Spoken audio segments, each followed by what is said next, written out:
కేసీఆర్ భరోసా పేరిట విడుదలైన మేనిఫెస్టో అమలైతే ప్రతి కుటుంబానికి సగటున ఏటా అక్షరాల రూపాయల ఆర్థిక సాయం నేరుగా అందనున్నది.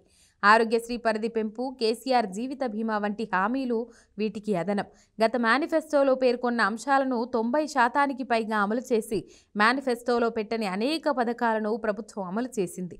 వృద్ధులు, చేనేత, కల్లుగీత, బీడీ కార్మికులు, దీర్ఘకాలిక వ్యాధిగ్రస్తులు తదితరులకు అందించే ఆసరా పెన్షన్ను క్రమంగా 5,016కు పెంచుతామని కేసీఆర్ హామీ ఇచ్చారు. అంటే ఏడాదికి 60,192 అందనున్నది. దివ్యాంగులంటే అదనంగా 12,000 అందుతాయి.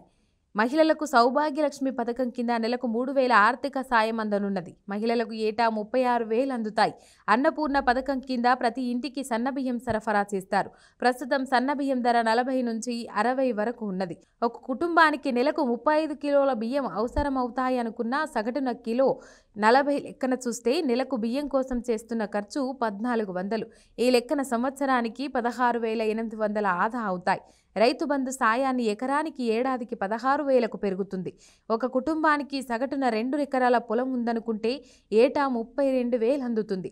వంట గ్యాస్ సిలిండరు 400కే వస్తుంది. ఇప్పుడు సిలిండర్ ధర 1000కి పైనే ఉన్నది.